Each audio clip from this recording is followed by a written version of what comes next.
ఓం నమ శివాయ నమ శివాయ పరబ్రహ్మ పరమాత్మ నమ జగత్తుత్తే స్థితిపలయ బ్రహ్మ హరిహరాయతిని గుణాత్మ సర్వగౌతికామి దర్శ దత్తాత్రేయ నమసంతిని సిద్ధి కురు కురు కురు స్వా కుర్రో కుర్రు కొండ దేవత అమ్మ పలుకు సమ్మక్క పలుకు సారలమ్మ పలుకు వనదేవత పలుకు జాయ్ కొండ దేవత పలుకు తల్లి 2026 కొత్త సంవత్సరం ముందున ఈ కొత్త సంవత్సరంలో 2026 ఈ 12 రాశులకి ఎలా ఉంది, స్థితిగతులు ఎలా ఉన్నాయి, ఎలా నడుస్తున్నాయి, ఎలా నడవబోతున్నాయి అనేది మనం చెప్పబోతున్నాం.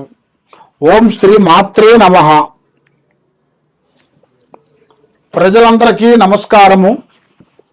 2026 రాశి ఫలాలలో ఈ 12 రాశులను బట్టి జనవరి 26 నుండి శని మహాదశ మీనరాశిలోకి ఉత్తరభద్ర నక్షత్రం ముందున ప్రవేశించిన వలన ద్వారదశులకి మార్పులు కొన్ని వస్తున్నాయి. మరి శని మీనరాశిలో, బృహస్పతి మిథునం, కర్కాటకం, సింహం సంచాలంగా, రాహు కేతువులు కుంభం, తర్వాత మకరంలో నుంచి కొన్ని విధానాలు కొన్ని కనబడుతున్నాయి. మరి ఈ రాశిలో ఉండవలసిన వాళ్ళందరికీ అదృష్టము, జీవితము, స్థానము, యోగము, వీళ్ళకి కొత్త అవకాశాలు ఉద్యోగంలో కానీ, కొంత స్థానంలో కానీ, కొన్ని వ్యాపార రక్షణలో కానీ, కొంత కళ్యాణ యోగం కానీ, సంతాన యోగం కానీ ఈ సంవత్సరంలో అతి మంచిగా కనబడుతుంది. మరి రాశి ఫలాలు చూసుకుంటే మరి కొంతవరకు ఈ సంవత్సరంలో కొన్ని నష్టాలు కూడా, కొన్ని ఎదురొచ్చే మార్గాలు కూడా కొన్ని కనబడుతున్నాయి. ఆరోగ్యపరంగా కొన్ని నష్టాలు, తర్వాత మనకి కొన్ని ఆరోగ్య సమస్యలు, లేనిపోయిన సమస్యలు కొన్ని వస్తుంటాయి. వైరస్ లాంటి ఈ 2026లో కొన్ని లేనిపోయిన కొన్ని వైరస్లు రావటం, గుండెకి సంబంధించిన కొన్ని ప్రాబ్లమ్స్ కొన్ని రావటం, దానివల్ల కొంతమంది జనాలు చనిపోవటం, ఇలాంటి కొన్ని జరగబోతున్నాయి. కాబట్టి మరి ఈ 2026లో కొన్ని యుద్ధాలు కానీ, కొన్ని భూకంపాలు కానీ, కొన్ని వచ్చే సిచ్యువేషన్లు కొన్ని కనబడుతున్నాయి. మరి అతి ముఖ్యంగా ఈ భూకంపాలు వచ్చేసి ఫస్ట్ వచ్చేవి ఇది సముద్రంలో వస్తాయి. ముందు సముద్రంలో స్టార్ట్ అయిన కాడి నుంచి తర్వాత కొద్ది రోజుల్లోనే కొంత భూమి మీద ప్రభావం పడుతుంది. ఆ ప్రభావం వల్ల ఈ గ్రహ ప్రభావాల వల్ల కూడా కొన్ని నష్టాల గురించి జరిగే మార్గాలు ఉన్నాయి. మరి రాజకీయంలో కూడా కొన్ని చేంజెస్లు కొన్ని వస్తున్నాయి. మరి ఎన్నో రోజుల నుంచి వీళ్ళకి రావాల్సిన కొన్ని కొత్త మార్పులు, కొత్త చేంజెస్, అలాంటి చేయాల్సిన కార్యక్రమాలు కూడా చాలా మందికి వచ్చే సిచ్యువేషన్లు ఉన్నాయి.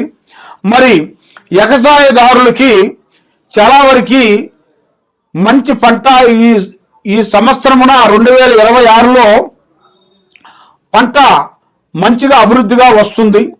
కాబట్టి వాళ్ళు ఉండాల్సిన వేరియాలని బట్టి కొంత చేంజెస్, మార్పులు కొన్ని వస్తాయి. దానివల్ల కొన్ని గొడవలు, చికాకులు, ఇబ్బందులు, భూమి సమస్యలు, భూమి గొడవలు, కొన్ని వ్యవసాయంలో చేయాల్సిన కొన్ని పనులు గొడవల గురించి కానీ, కొన్ని లేనిపోయిన సమస్యలు కూడా కొంచెం వచ్చే మార్గాలు కూడా కొన్ని ఉన్నాయి. మరి రియల్ ఎస్టేట్లో చూసుకుంటే గత సంవత్సరంలో కాకోకుండా ఈ సంవత్సరంలో చాలా వరకు మార్పులు కొన్ని రాబోతున్నాయి, కొత్త మార్పులు.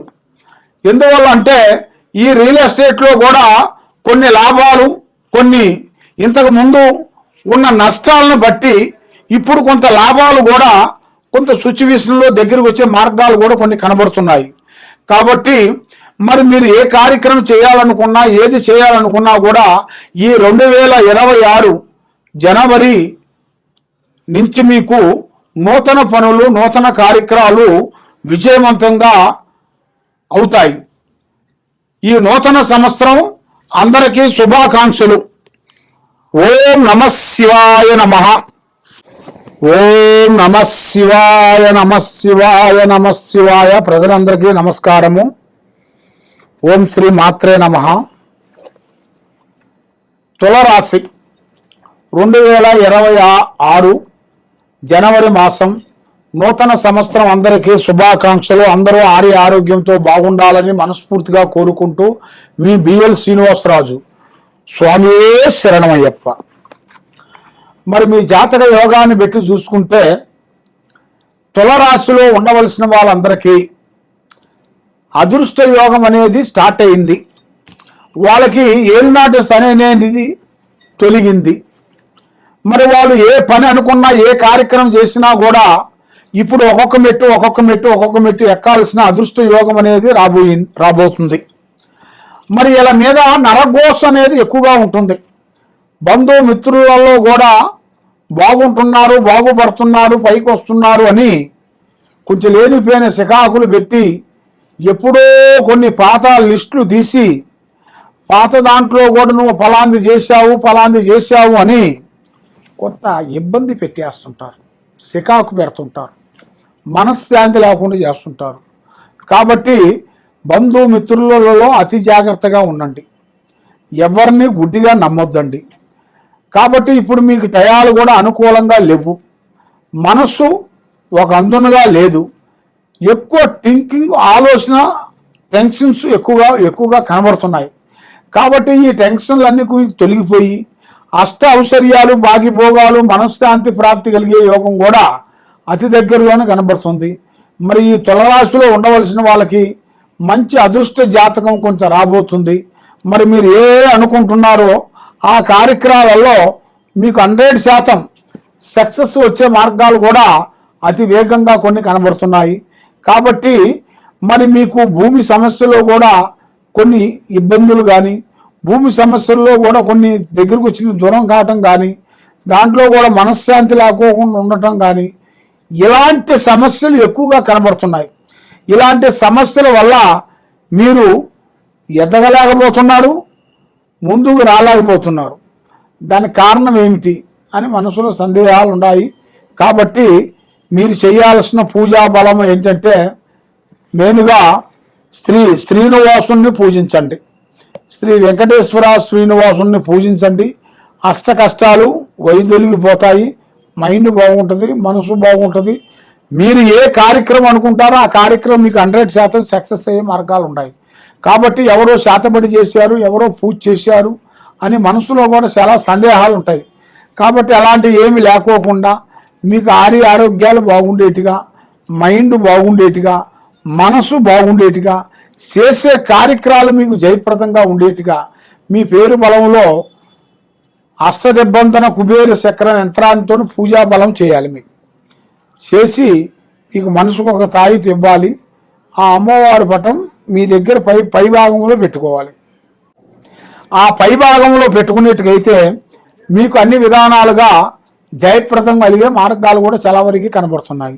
కానీ ఏది చేసినా తొందరపడుకోకుండా ఆచితూసి అడిగేయండి. సర్వో జనా సుఖినో భవంతో. నమః శివాయ నమః.